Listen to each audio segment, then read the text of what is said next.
So I want to talk about this whole idea that Prismatic Evolutions is going to be printed into the ground. Now, I want to first just clarify, I guess, what people mean by, Prismatic Evolutions getting printed into the ground because that can be taken a lot of ways. The first way, which is the way I think people what they mean by when they say print it into the ground, is that they print something so much to the point where the value drops and it becomes essentially worthless. So that's what I think people mean when they say print it into the ground. But you can also say printed into ground just means that they printed a lot of the product, but that doesn't always mean that prices go down. And I'm going to explain those examples here in a bit. But I first want to talk about examples of sets that were printed into the ground and actually did crash, which is what a lot of people mean. And a lot of those sets that people compare to are from Sword and Shield, and they're saying that this is going to happen with Prismatic Evolutions and some of these other sets. So Vivid Voltage is a very common example people like to give of history of a set being printed into the ground and it crashed, and the same thing can happen in Scarlet and Violet with these sets like Prismatic Evolutions. Now I've explained this before in these comparisons of why I think they're not really correct. Vivid Voltage came out in a time where the market was artificially inflated because of the virus thing in the world and just a lot of social media. Right now the market is completely different. The cause of this market isn't because of those things, so once again it's completely different. And Vivid Voltage being artificially inflated, I do believe that people have this wrong sense that it was like, I don't know, an extremely good set, and it crashed. But Vivid Voltage being artificially inflated, I think at the beginning wasn't like all that great of a set, but since they were in an artificially, inflated market, it seemed that way. And that's why we saw Vivid Voltage crash. And we also saw a huge drop off in demand for Pokemon after Sword and Shield ended and we entered Scarlet and Violet. And obviously, you can say maybe that will happen here in Scarlet and Violet, but like I said, the demand right now in this market and how it came to be was nowhere near similar to Sword and Shield. But Vivid Voltage, I do believe, just in the beginning, was really not that great of a set, but just because of the hype and everything going on, it was inflated. And if you look at this set, like, I don't see how people can really argue that Vivid Voltage is anywhere near similar to any of the sets they're trying to compare to, Surging Sparks or Prismatic. I mean, look at the artworks, guys. Like, this is pretty clearly not that great of a set. So this is where one of those comparisons that people like to give of a set being printed into the ground, like I told you guys, I believe, the comparisons aren't really, valid because they're just so different.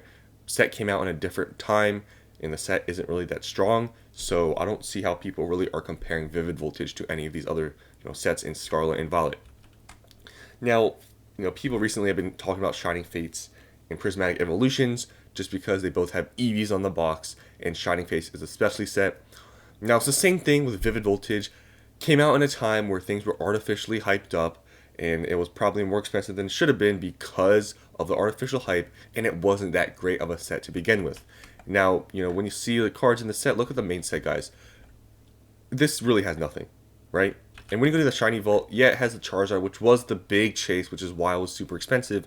But other than that, this thing only has really baby shinies, and that's about it. So again, a set that I think was artificially inflated. It wasn't that great to begin with, but because of the market it was in, it got expensive. Now I want to talk about sets that you could say were printed into the ground, like Shining Fates, and what was the first set I talked about? Shining Fates and Vivid Voltage. You can argue that all these sets I'm showing here were printed into the ground, and they rebounded and came back up, and some even didn't get affected, like Evolving Skies. People, I think, weren't here. You failed to realize how much Evolving Skies was actually like printed. It was a lot. Like, yeah, there were some booster box reprints that weren't as big as some people thought, but other than that, there was so much Evolving Skies and products. Like, you guys don't actually understand. There was so much Evolving Skies and so many different products, and it did nothing to the price.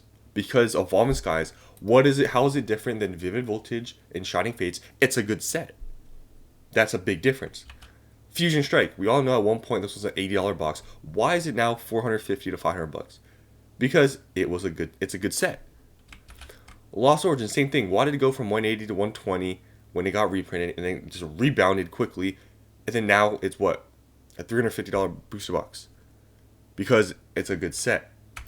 And now let's go even to more modern times, something that's actually more comparable to, Prismatic Evolutions or Surging Sparks with printing. 151. 151 is a great example I see nobody comparing to, which I always talk about. Why is 151 this expensive? It's over a year old. It's in Scarlet and Violet. So this is a very fair comparison to talk about with Prismatic Evolutions of somehow, if Prismatic Evolutions gets printed into the ground, have we seen any history of that in Scarlet and Violet? Guys, 151 Elite Trainer boxes, market price is $170 for a normal Elite Trainer box. And the Pokemon Center ones, I believe, are like $350. Like I said, this set is over a year old. You guys, do you remember how much this got restocked? In person at Targets, Walmarts? Even online at Costco's? Like, there was so much 151 that was available at MSRP that got stocked at these retail stores.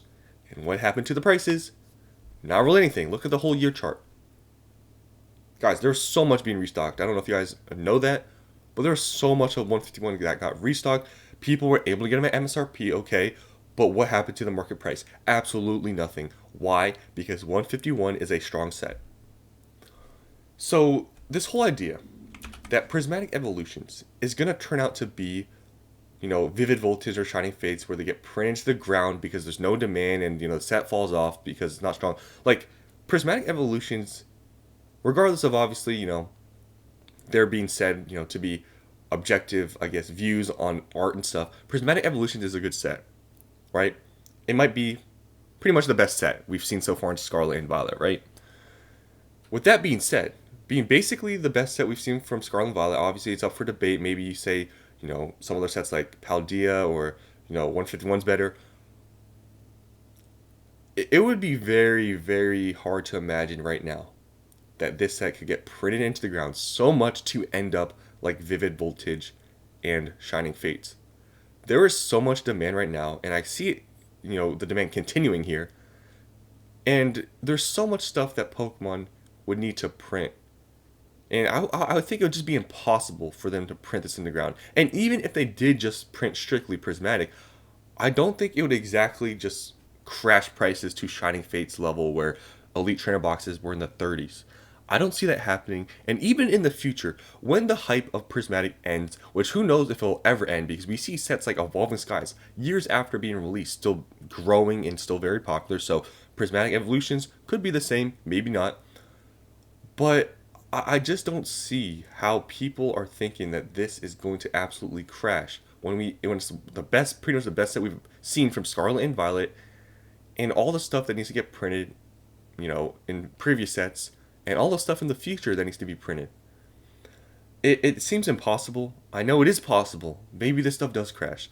I never discount the fact that all this stuff could happen that people are saying where the stuff crashes.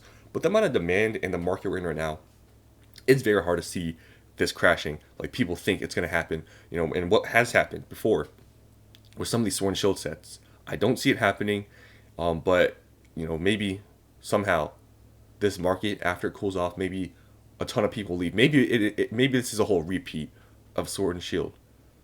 But when I think about why this market came to be because of all these great sets and the Pocket app versus 2021 in that market where it was just because of the virus thing and, in a lot of influencers, it's very different. And that's where I can't see the comparisons being made because it's not really apples to apples here in my opinion. So I just don't think Prismatic Evolutions is going to absolutely tank and crash because it gets printed into the ground. Because honestly, looking at 151, 151 got a lot of, product at stores. But there's still a lot of demand for 151 where it did nothing to the price. And I honestly think Prismatic is going to be a very, very, very similar, situation to 151. So let me know what you guys think about this below. Do you think Prismatic Evolutions can get printed into the ground so much to the point where it's worthless? Or do you think it's going to be like 151, where it got a good amount of supply and restocks, but it did nothing to the price? Let me know what you think about this in the comments below. Thanks for watching, and I'll see you in the next one.